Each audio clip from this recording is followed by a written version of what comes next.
gens qui étaient dans la salle d'attente.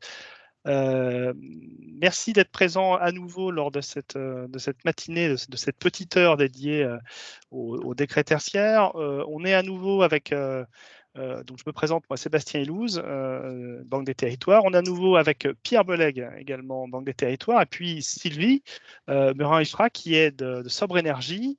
Nous rejoindra aussi également un de ses collègues, Mathieu Gravelet, qui n'est pas encore là, mais qui ne devrait pas tarder. Deuxième séquence, là, dédiée spécifiquement au décret tertiaire et aux modalités de calcul. Ben voilà, Mathieu nous fait signe, il est également là, c'est parfait. Alors, on fait rentrer les dernières personnes. Parfait, très bien. Et donc, bien, écoutez, on va pouvoir commencer. Donc, c'est Sylvie là qui a la main sur les slides. Tu peux passer à la slide suivante. Je te remercie. Donc, je fais une très rapide introduction avant de laisser la main à nos amis de Sobre Énergie. Donc, nous sommes actuellement dans le cadre du webinaire numéro 2 dédié aux fondamentaux du décret tertiaire et des leviers pour être en conformité avec ce décret tertiaire. Alors, pour les bâtiments assujettis au décret tertiaire, mais ces conseils peuvent être aussi valables pour d'autres bâtiments, même s'ils ne sont pas assujettis, bien évidemment. Le premier webinaire qui s'est tenu mardi dernier, donc le 9 novembre, a réuni plus d'une cinquantaine de personnes. On vous remercie tous d'avoir été présents lors de ce premier webinaire. Il y a eu beaucoup de questions.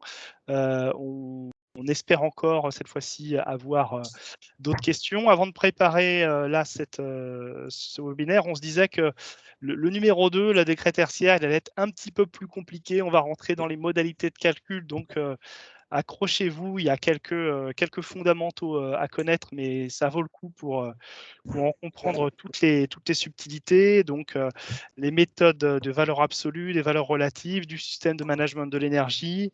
Et puis, on finira ce webinaire numéro 2 avec un certain nombre de leviers pour maîtriser les consommations énergétiques. Voilà, Sylvie et Mathieu vont nous expliquer tout ça. Et puis, n'oubliez pas, la semaine prochaine, on aura l'occasion d'en reparler à la fin, le webinaire numéro 3 dédié à la plateforme Opéra, donc l'outil de saisie d'assujettissement pour les bâtiments qui sont concernés par le décret tertiaire. Voilà, je passe tout de suite la main donc à Sylvie et Mathieu. Merci à tous les deux. Ah, Sébastien, j'ai trop envie de te dire tout à fait Thierry. Donc, on est très heureux. Alors, j'ai toujours avec Mathieu, qui est l'expert en énergie manager de Sobre, de vous retrouver ce matin pour parler du décret tertiaire et de la mise en œuvre de ce décret tertiaire, puisqu'on verra une des grandes problématiques, elle est au niveau de l'organisation et de la gestion de ce projet qui va durer 30 ans. Donc, effectivement, vous allez l'initier, ce projet, puis d'autres personnes le continueront et d'autres encore le continueront ensuite. Donc, on est sur un élément très long. Et donc, Mathieu et moi-même, nous allons établir des éléments d'organisation des projets. Mathieu, je garde la main Okay. et je te passe la parole. Très bien, merci Sylvie. Bonjour à tous. Alors, effectivement, merci à tous d'être présents. Voici le plan pour aujourd'hui. Donc, dans un premier temps, on va parler du décret tertiaire, de l'arrêté méthode et des fondamentaux de ce décret tertiaire. On fera un petit focus sur les valeurs absolues qui concernent donc vos catégories d'activités sur l'enseignement. Et ensuite, on déroulera sur qu'est-ce que c'est que mettre en œuvre un système de management de l'énergie, pourquoi est-ce que c'est pertinent et primordial même pour atteindre les objectifs du décret tertiaire, pour aller jusqu'à la mise en projet, des études et des plans d'action de performance énergétique pour atteindre les objectifs fixés. Je tourne. Alors, les fondamentaux du décret tertiaire. Donc, le décret tertiaire, il est rentré en vigueur le 1er octobre 2019 et il vient mettre en application la loi Elan qui découle d'une directive européenne. Donc, sont assujettis les propriétaires et les preneurs à bail. Donc, c'est vraiment un assujettissement et une responsabilité partagée entre ces deux acteurs. Et il concerne tous les bâtiments à usage tertiaire dont la superficie est supérieure ou égale à 1000 m². Donc, quand on dit que les assujettis sont les propriétaires et ou les preneurs à bail, c'est parce qu'ils seront tous les deux responsables de l'atteinte des objectifs. Et donc, en ça, ils devront s'entendre, par exemple, ils peuvent contractualiser leur entente avec des baux-verts ou des annexes environnementales qui viendront fixer leurs relations et la responsabilité de chacun dans la mise en œuvre des travaux et la réduction des consommations d'énergie. Donc, ce décret tertiaire, l'objectif de performance énergétique ou de réduction de consommation, il doit être de 40, 50, 60% à échéance 2030, 40, 50 par rapport à une situation de référence, une année de référence définie entre 2010 et 2020. Donc, toutes ces déclarations, elles seront à faire sur la plateforme Opérate et la première et triple déclaration à réaliser sera entre le 30 septembre 2022 et concernera donc le compte assujetti et le patrimoine. Donc, il faut se déclarer ainsi que ces bâtiments, définir sa consommation de référence. Donc, c'est pour ça qu'il faut d'ores et déjà la définir et renseigner les années courantes de 2020 et 2021 parce qu'il y a eu un petit décalage dans la réalisation d'Opérate et le développement. Il y a eu un petit décalage, donc c'est pour ça qu'on a une triple déclaration le 30 septembre 2022. Donc, première grosse échéance. D'ailleurs, on verra ça plus en détail la semaine prochaine, où on travaillera pendant 1 heure sur cette déclaration et comment réussir cette déclaration. La première et les suivantes. Donc, cet arrêté méthode qui est complètement disponible sur le site Opérate, où il y a pas mal de ressources. Donc, il est constitué de 16 articles organisés en 4 chapitres. Et c'est le premier arrêté qui précise le champ d'application des assujettis et des surfaces concernées.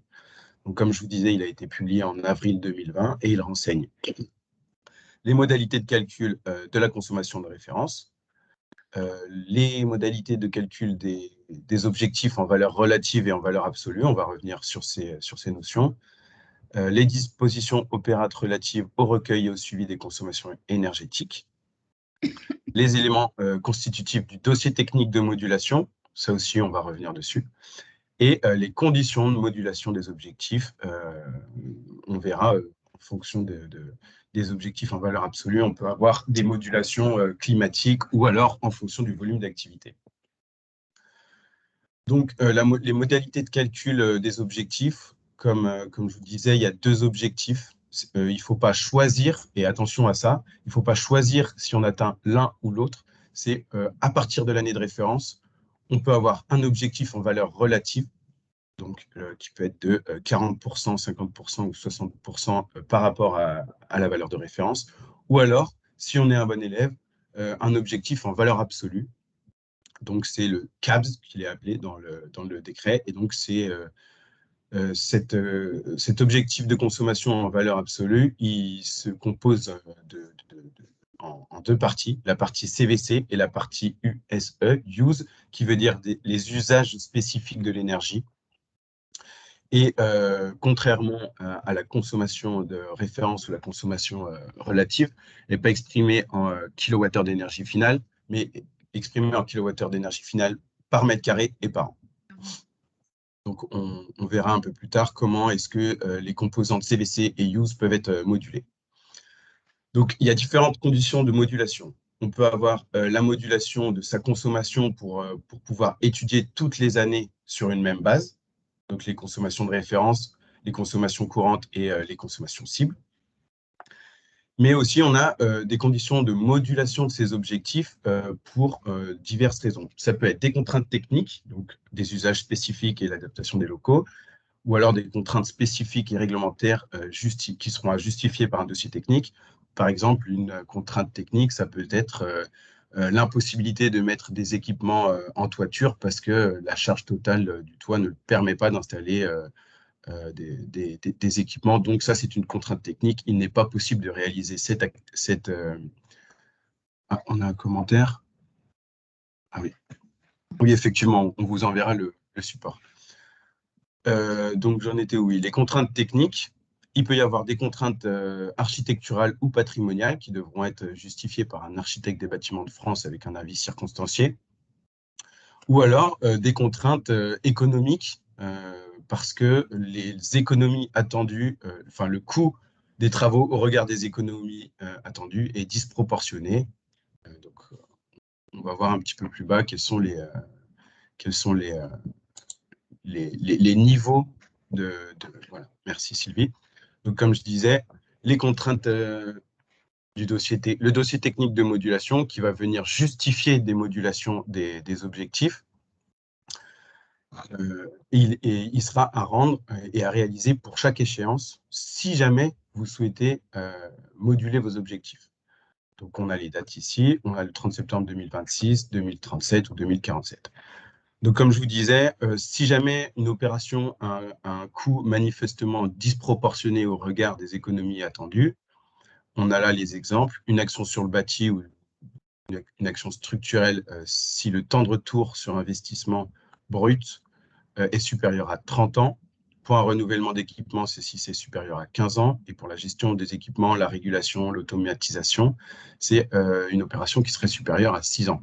Quand on parle d'un temps de retour sur investissement brut, c'est parce que c'est l'investissement initial du coût, déduction faite des aides financières et amortie sur les économies annuelles de l'opération.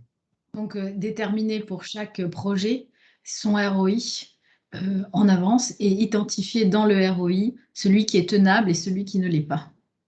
Et ça, c'est un vrai travail préalable dans les mises en place des grands travaux. Donc, qui peut réaliser les dossiers techniques de modulation? Moi, j'avais pas terminé. Voilà. Qui peut réaliser les dossiers techniques de modulation? Ça peut être soit un collaborateur qui justifie des compétences requises en interne, soit un bureau d'études ou d'ingénieurs conseils certifiés, les certifications AFNOR ou OPQ-IBI, ou alors encore un architecte spécialisé, comme je vous le disais, c'est les architectes des bâtiments de France qui délivrent des avis circonstanciés, notamment pour, quand on parle de contraintes architecturales ou patrimoniales, c'est par exemple si jamais on ne peut pas toucher la façade parce qu'elle est classée. Et donc, on aurait l'impossibilité de réaliser certaines opérations. Et donc, voilà. Et la modulation, elle se ferait de la manière suivante.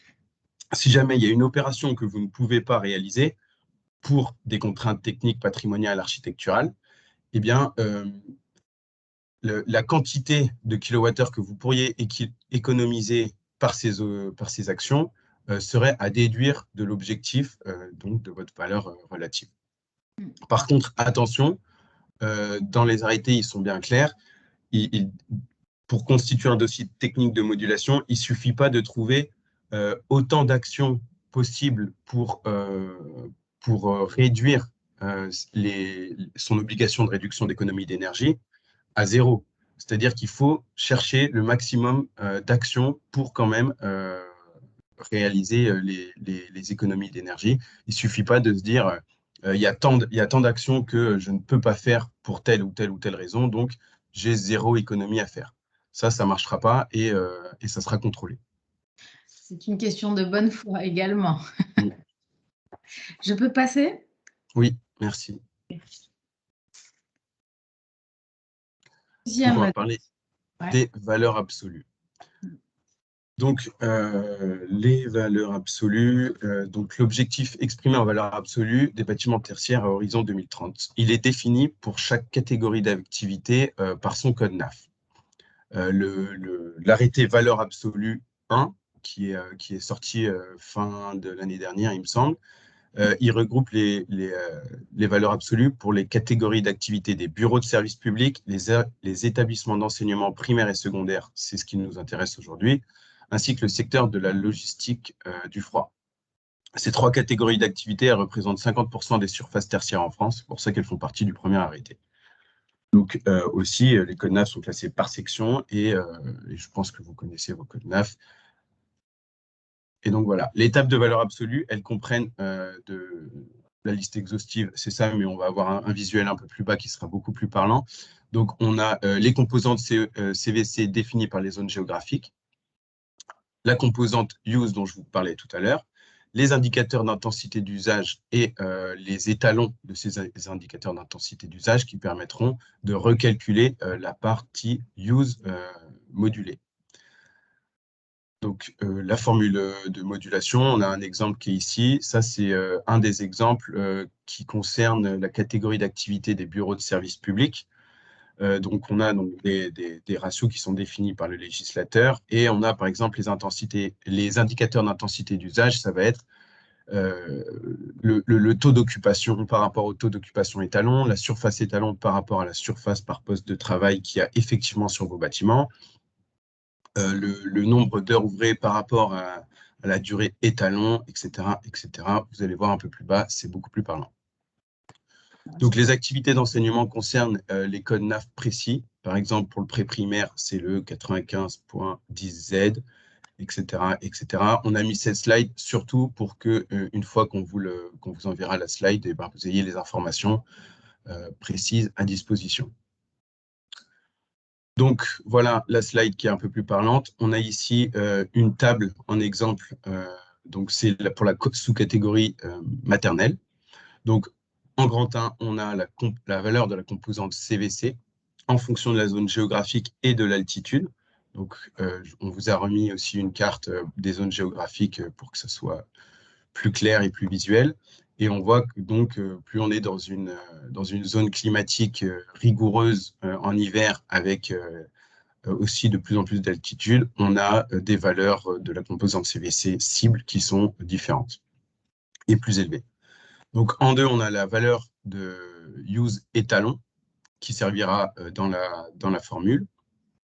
En 3, on a les indicateurs d'intensité d'usage à renseigner par l'assujetti. Et là, ce sont les indicateurs d'intensité d'usage qui sont propres à votre bâtiment.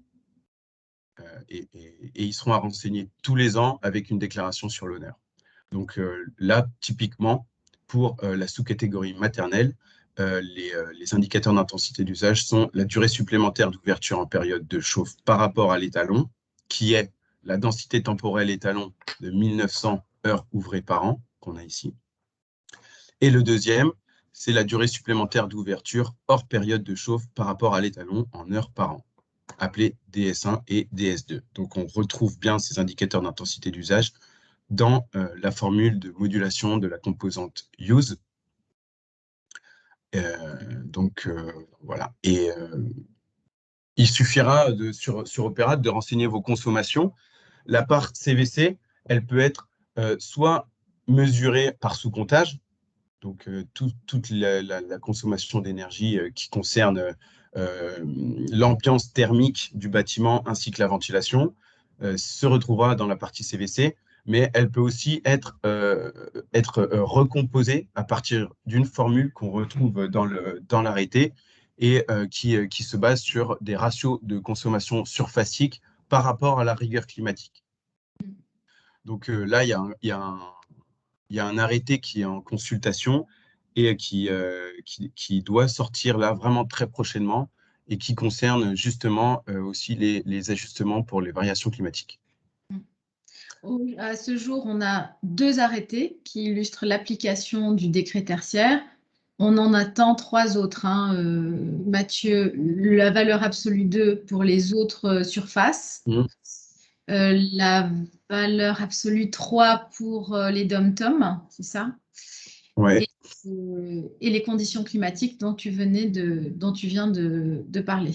Exactement. Il y en a même un 4e qui va venir fixer les règles en cours de décennie sur comment ça se passe quand il y aura une cession ou une acquisition d'un bien, d'un actif immobilier, et comment est-ce qu'on enchaîne sur la gestion des objectifs sur ce bâtiment en cours de décennie, s'il est acheté ou vendu. C'est une question qui revient souvent sur décret tertiaire et valorisation patrimoniale. Comment l'application des éléments du décret tertiaire va compter dans la valorisation du bâtiment. L'application ou la non-application d'ailleurs va compter dans la valorisation du bâtiment. Et ça, c'est un décret, c'est un arrêté qui est très attendu, surtout quand il y a des gens qui font beaucoup de cessions ou d'acquisition de bâtiments. Donc, on vous propose maintenant de se pencher sur la notion de système de management de l'énergie.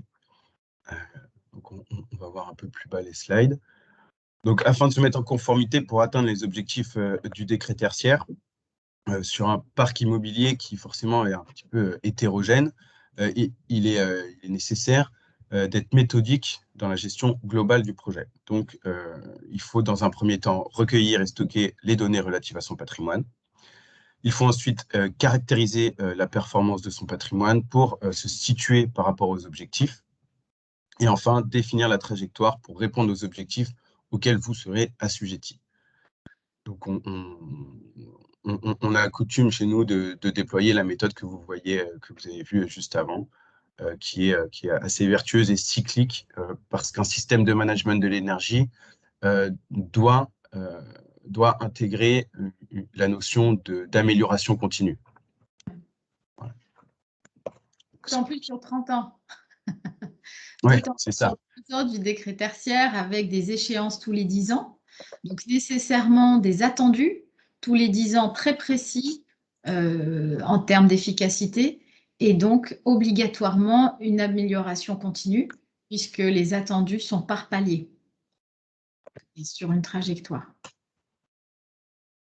Effectivement. Ouais.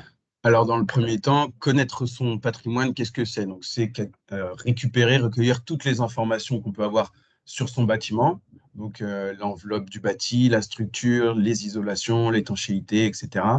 Les informations générales. Excuse-moi, pardon, excuse-moi.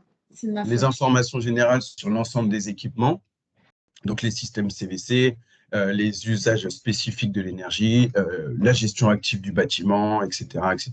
Tout ce qui fait que votre bâtiment consomme son énergie.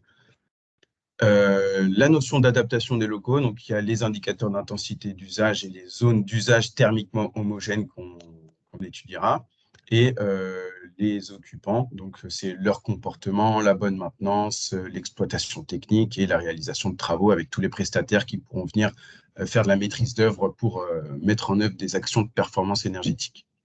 Donc comme c'est marqué, c'est le moment de répertorier aussi, quand on recueille toutes ces informations sur son patrimoine, c'est le moment de répertorier les contraintes techniques, architecturales et patrimoniales, avec les avis circonstanciés des architectes des bâtiments de France, parce que les dossiers techniques de modulation, ça va être des vrais projets d'études complets et complexes sur les bâtiments.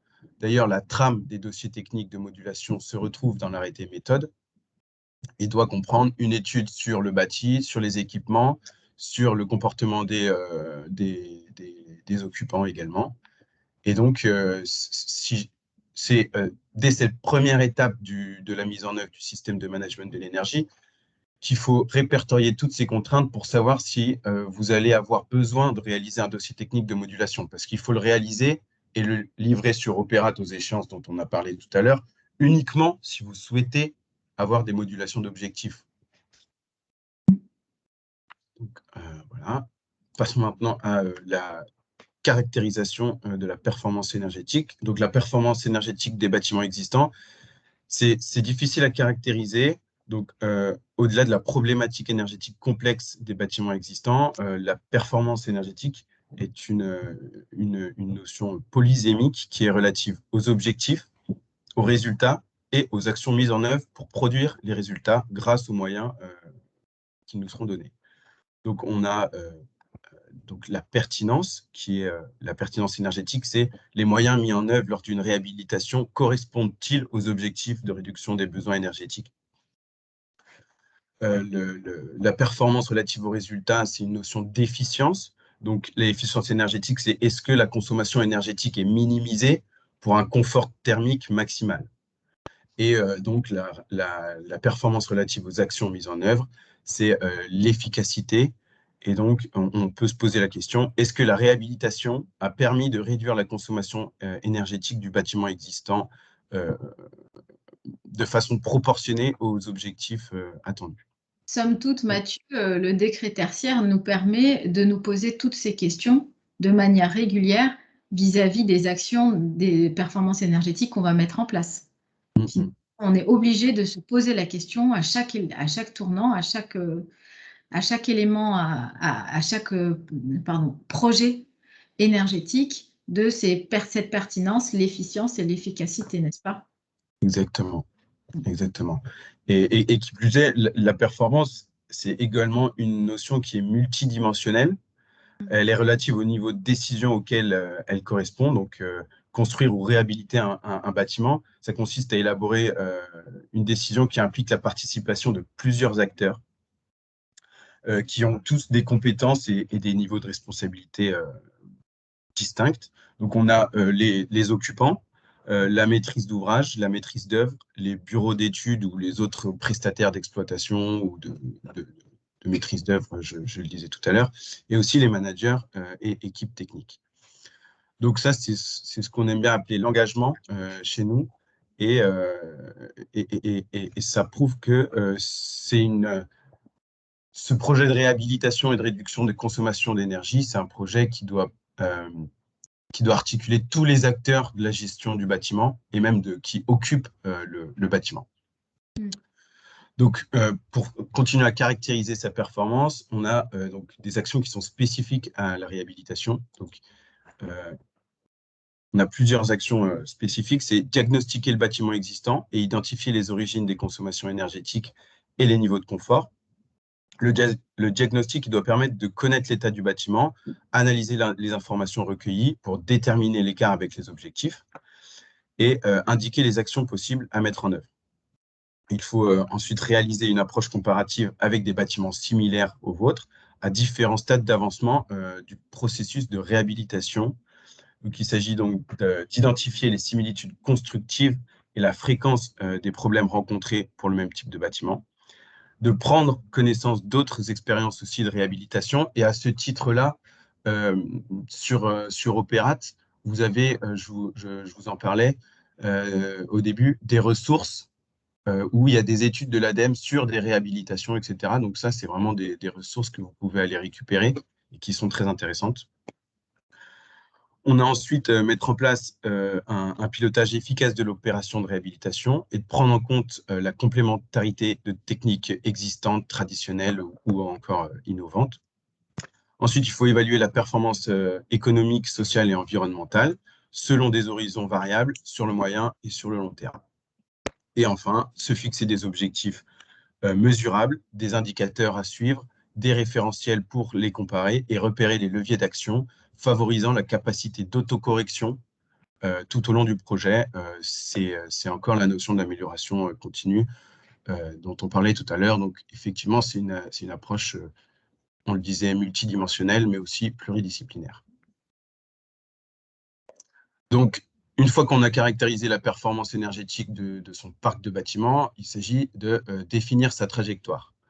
Donc, en 2020, l'OID a fait une étude sur les postes de réduction des consommations énergétiques dans un bâtiment. L'OID, je le rappelle rapidement, c'est l'Observatoire de l'immobilier durable.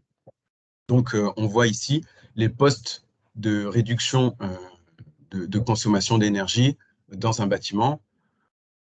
On voit donc que sur les 2 premiers postes, on peut atteindre jusqu'à 40%. Donc, c'est en général sur les bâtiments tertiaires en France. Donc, ça dépendra aussi de vos activités typiques, quoi. Et donc, en 2020, l'OID estimait qu'à un rythme de 3% de réduction des consommations énergétiques par an, on peut atteindre les moins 40% d'économie d'énergie à échéance 2030 si on commence en 2020. Donc, sur les 10 prochaines années, on peut modéliser une trajectoire pour réaliser des économies d'énergie en misant sur, par exemple, 20% sur les usages et sans travaux et 20% sur des opérations avec travaux. Enfin, c'est un exemple, mais bien sûr, la trajectoire, elle est à définir pour chaque système de management de l'énergie qui est propre à chaque assujetti et ce sera à faire en fonction des efforts qu'il reste à fournir, donc les moyens à mettre en œuvre et les moyens aussi qu'on peut mettre en œuvre. Donc, les capacités d'investissement qui sont à disposition, etc. etc. Donc, les outils digitaux et les plateformes de supervision énergétique, ça permet d'avoir une vision globale du parc et donc de définir sa trajectoire, de suivre ses indicateurs de performance énergétique et de suivre l'évolution de ses consommations par rapport à ses objectifs et aux échéances. Donc voilà, ce sont des outils de pilotage qui sont très efficaces pour mettre en œuvre le projet de réduction des consommations. disais, il est pluridisciplinaire, donc vous avez vu, il faut faire attention à beaucoup de paramètres. Il implique plusieurs équipes, donc il faut pouvoir partager ces indicateurs de suivi. Il est à plusieurs types de performances, de l'efficience à l'efficacité. Donc effectivement, sans les outils de suivi, c'est compliqué de suivre la multitude de paramètres qu'on met en place dans une trajectoire. Et qui plus est, hein, il me semble qu'il y a le dispositif InTracting que vous devez connaître pour le financement des opérations de performance énergétique. Et ce dispositif, il nécessite un suivi de la performance énergétique effective des travaux mis en œuvre. Donc voilà. Sébastien et Pierre en parleront mieux que nous. Oui, mais c'est vrai que sûr. pour pouvoir mener l'InTracting, vous avez des indicateurs de suivi qui sont obligatoires. C'est selon le protocole qu'on appelle IPMVP, donc c'est un protocole international de mesure et de suivi de la performance énergétique.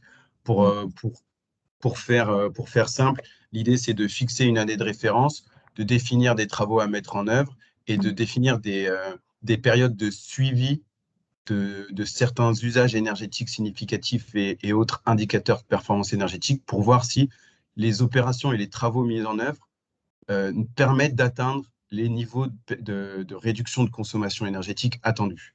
Et donc là, ça se fait avec des systèmes de comptage et de mesure IoT notamment et des plateformes de supervision énergétique.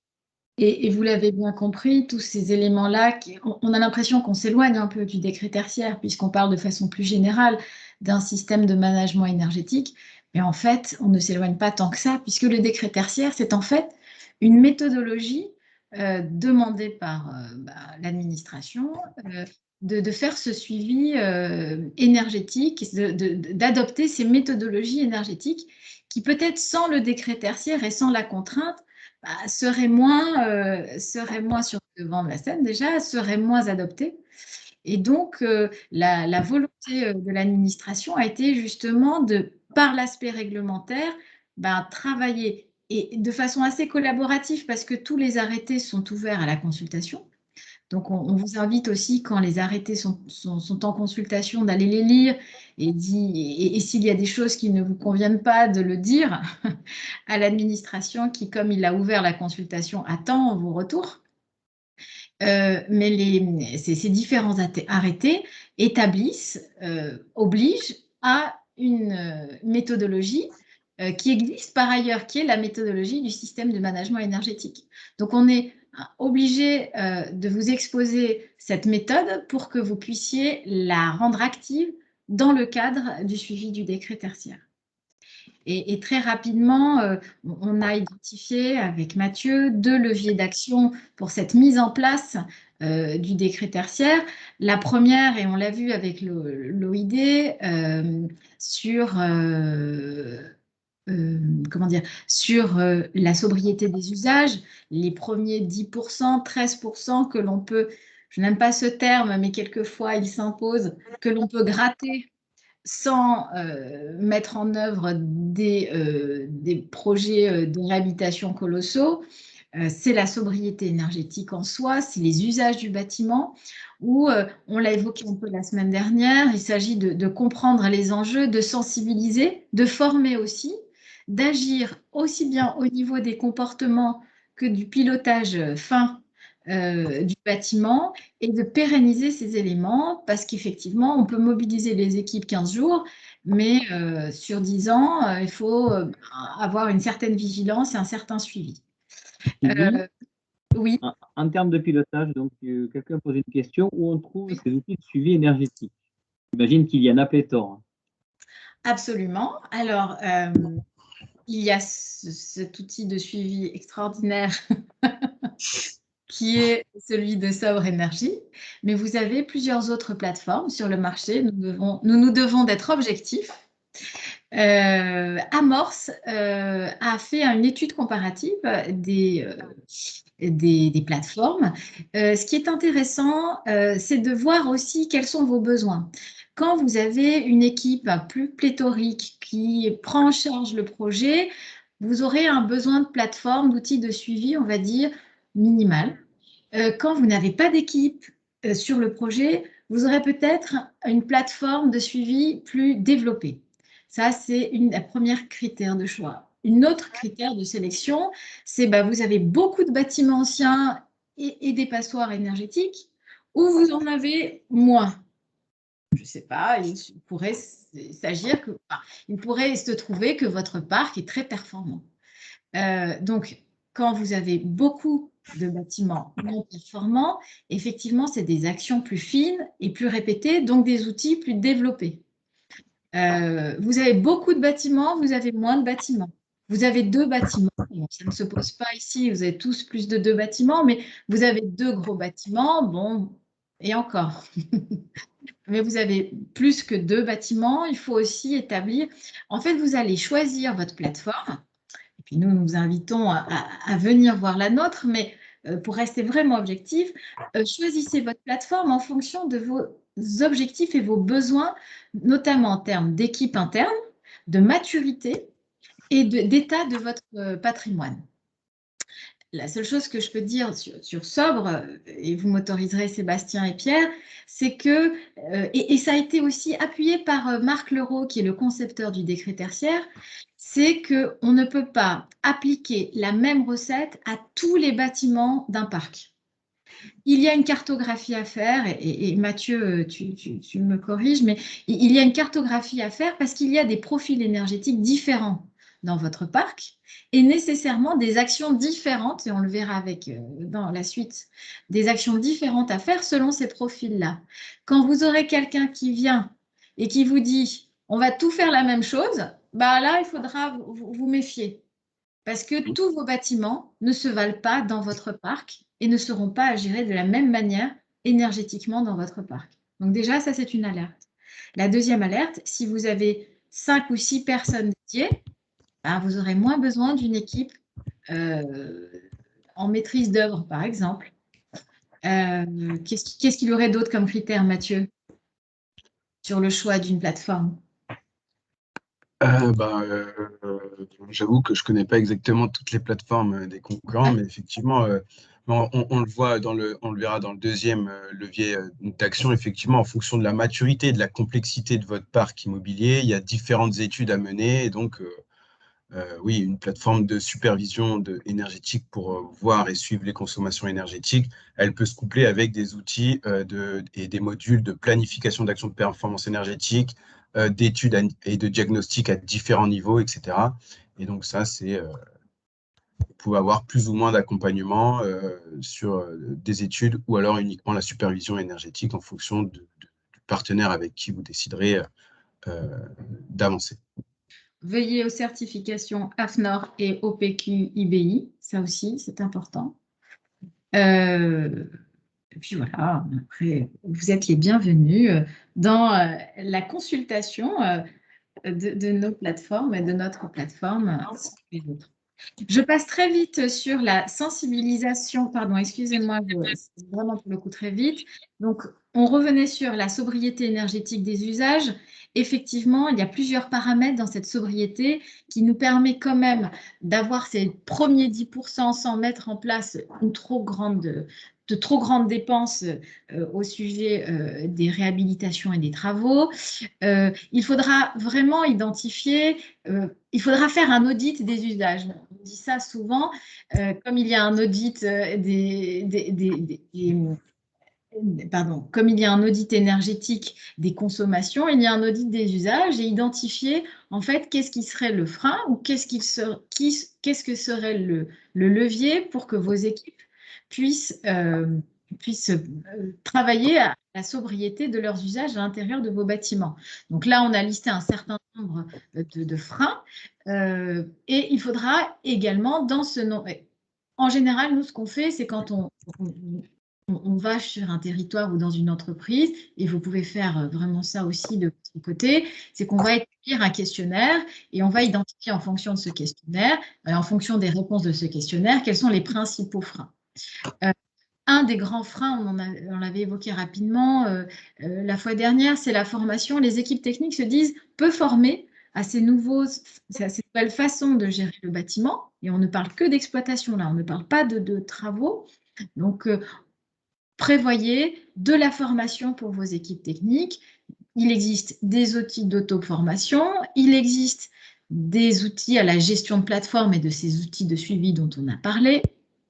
Des sessions de formation en décret tertiaire comme on en a aujourd'hui, mais qui peuvent être un peu plus poussées au fur et à mesure de vos demandes.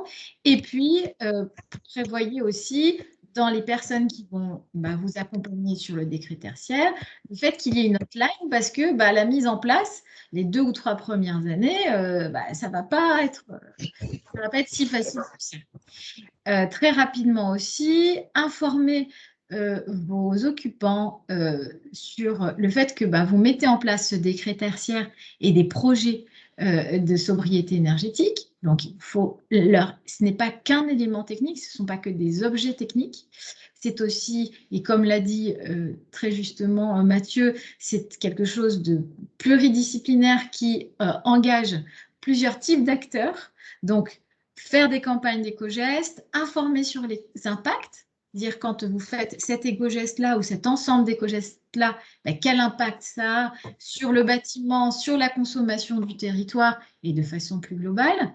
Les projets collectifs, travailler sur des projets collectifs autour de l'efficacité énergétique.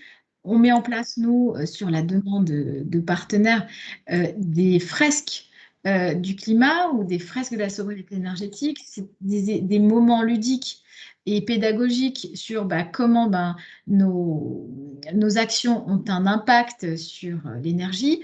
Et puis, vous êtes aussi dans votre rôle d'exemplarité et de pionnier sur la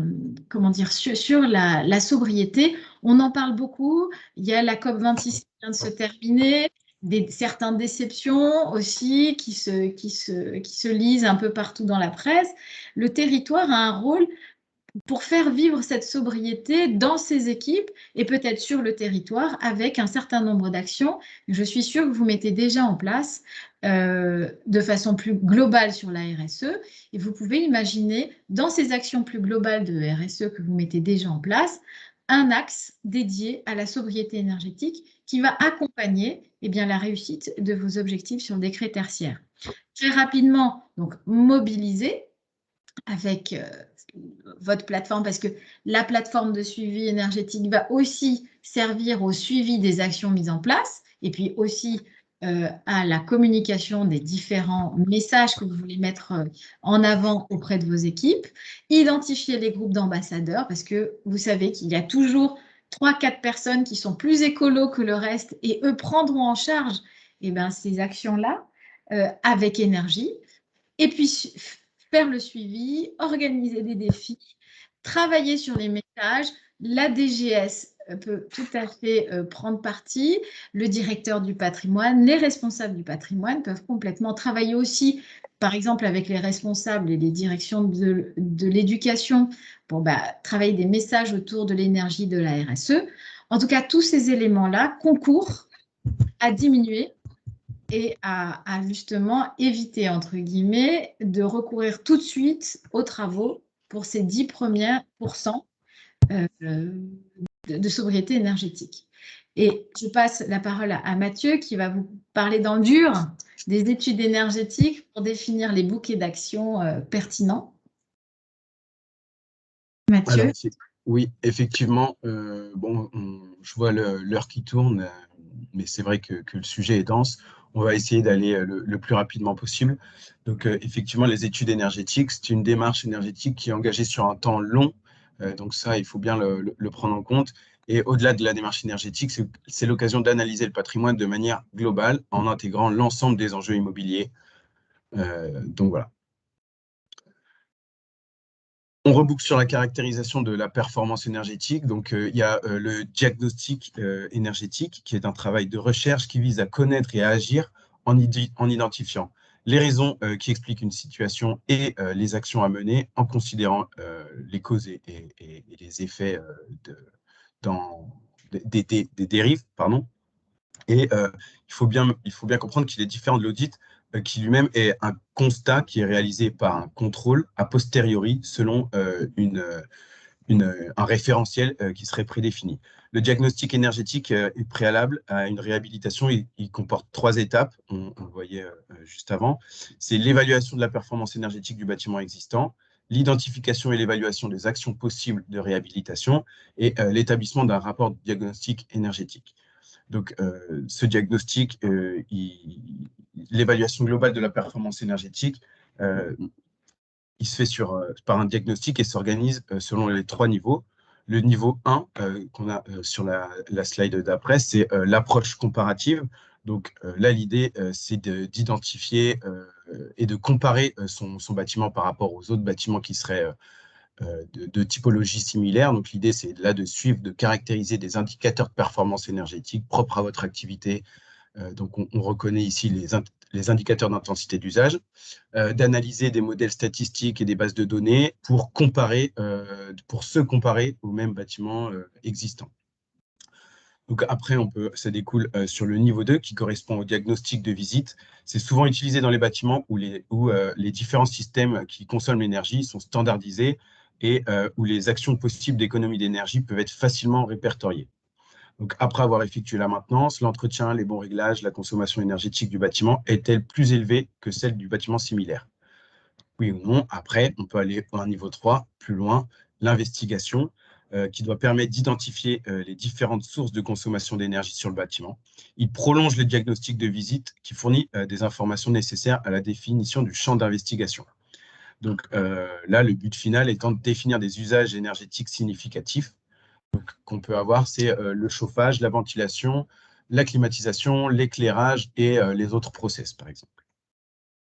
Donc, pour définir des bouquets d'actions et en fonction de sa maturité et de la complexité de son parc immobilier, on peut réaliser différents niveaux d'études auxquels on va associer des outils adaptés. On a donc en premier lieu le conseil en orientation énergétique qui s'applique à un patrimoine important ou à un bâtiment complexe. Donc là, l'outil, c'est vraiment très comparatif, comme on disait tout à l'heure. Donc, c'est des bases de données pour un suivi d'indicateurs et des comparaisons statistiques.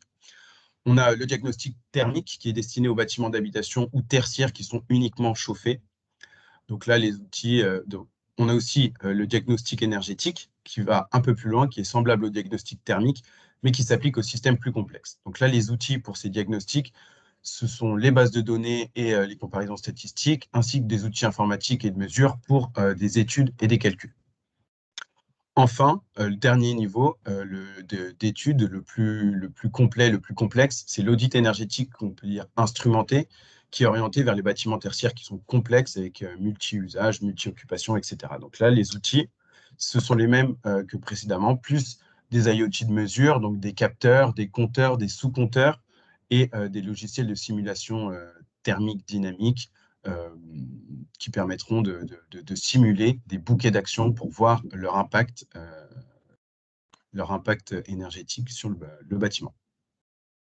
Donc, dernier chapitre, atteindre les objectifs. C'est le déploiement. Une fois qu'on a réalisé les études, donc ça, c'est la vision globale.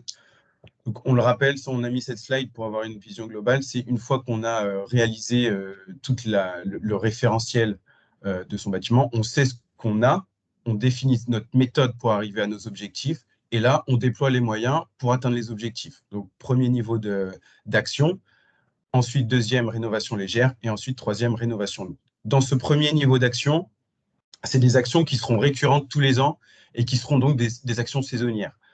Ça va impacter deux niveaux, le niveau comportemental ou le niveau technique. Et donc, dans la slide d'après, on a quelques exemples. Pour les actions comportementales, les leviers de performance énergétique sont la sobriété des usages, la réduction des besoins énergétiques et l'équilibre entre le confort et la performance. Et les exemples, on peut vous donner quelques exemples. Par exemple, le contrôle et le réglage des températures de consigne et la bonne programmation horaire des niveaux de température et des réduits de nuit. Pour la réduction des besoins énergétiques, ça peut être le rafraîchissement par free cooling en été, qui peut être très intéressant la nuit. Et quand on parle d'équilibre entre confort et performance, on a souvent des problématiques de confort quand on veut réduire les niveaux de température parce qu'il faut faire attention il ne faut pas regarder que la température ambiante, mais la température qu'on dit opérative, qui est la moyenne entre la température ambiante et la température des parois. Donc l'isolation compte énormément dans le confort thermique et donc dans les performances énergétiques. Dans les actions de performance énergétique dites plutôt techniques, on peut avoir l'optimisation de la régulation et la conduite des installations. Donc, par exemple, ça peut être la mise en place d'une cascade chaudière, d'une loi d'eau, etc. L'étude ou peut-être les renégociations des contrats de fourniture d'énergie, donc en étudiant les courbes de charge, les puissances souscrites et puis les pics et les talons de consommation. On a aussi le remplacement des équipements par des technologies plus performantes dans un premier niveau d'action. Là, je vous donnais l'exemple des opérations standardisées de C2E. Il existe 52 fiches bâtiments tertiaires qu'on peut très facilement retrouver sur le site de l'ADEME. Donc ensuite, en fonction des études énergétiques qu'on aura menées, on aura des bouquets d'actions définis de manière plus ou moins complexe. Si on fait des audits énergétiques et qu'on définit et qu'on simule des opérations de travaux sur son bâtiment, on peut digitaliser ces audits pour avoir, là, ce qu'on vous propose ici, c'est la sélection et la projection des actions et pour en voir la projection du résultat sur les consommations de vos bâtiments, tout en ayant des informations sur combien ça va me coûter, combien ça va me rapporter et du coup, quels sont les temps de retour sur investissement. Et donc, on a la projection, par exemple, des étiquettes énergie et climat qui représentent la consommation surfacique en énergie primaire par mètre carré et par an, ou encore les émissions de CO2 par mètre carré et par an.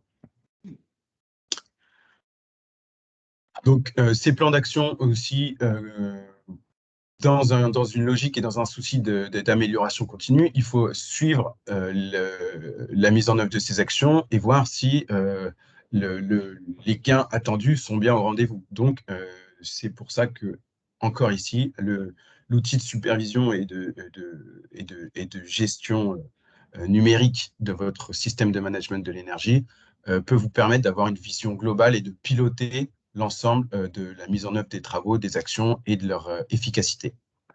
C'est-à-dire qu'elle n'est pas seulement technique, elle s'avère aussi économique, puisque certaines données sont enregistrées en fonction de leur valeur et de leur ROI. Donc, en fonction de ce que vous allez mettre en place techniquement, vous allez avoir un rendu aussi économique sur le ROI de chaque action technique.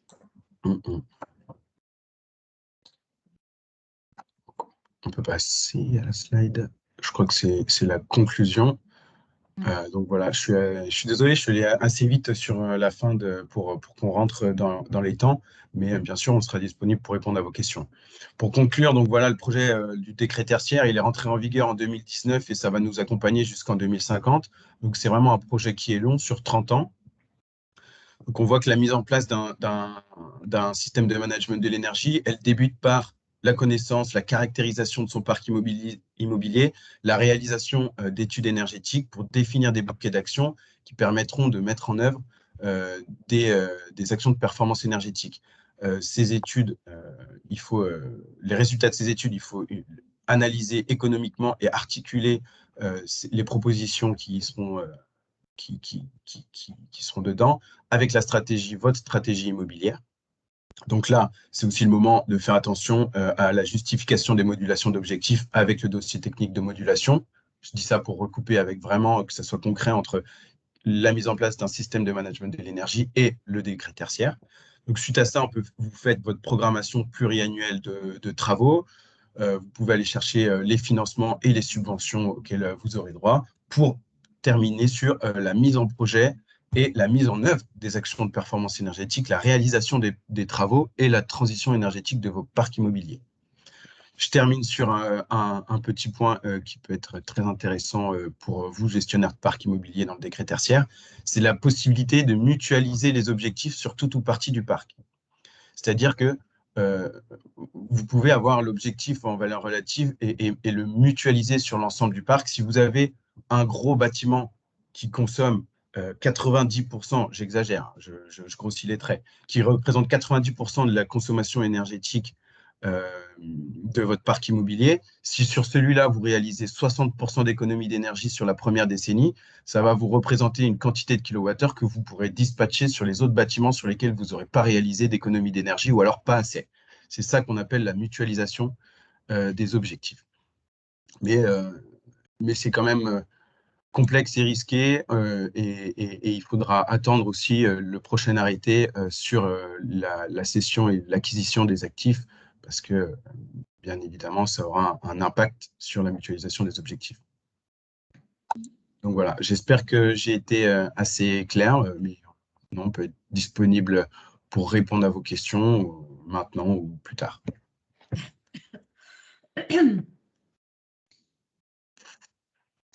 Pierre à la régie. Non, il n'y a pas de nouvelles questions autres que celles que je vous ai tout à l'heure.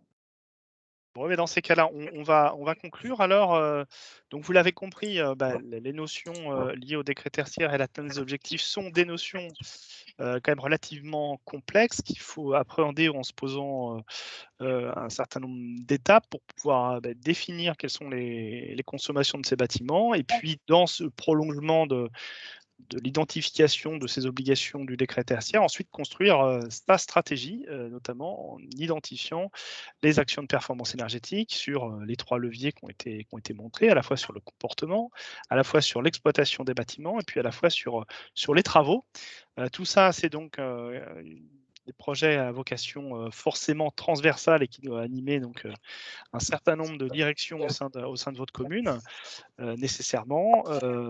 Et donc, nous verrons la semaine prochaine comment déclarer ces consommations dans l'outil Opera, ce qui permet de pouvoir suivre l'évolution sur du très long terme, puisque là, on est sur des échéances 2030, 2040, 2050. Donc, effectivement, pour l'instant, il n'y a pas eu beaucoup de questions qui ont été posées. Vous pouvez néanmoins nous les poser par écrit, par mail. On essaiera d'y répondre le plus possible et on vous donne rendez-vous à la semaine prochaine. Merci encore à tous pour votre participation. Merci Pierre, merci Sylvie, merci Mathieu. Je vous souhaite une bonne journée à toutes et à tous. Merci à vous. Bonne journée également. Merci, bonne journée.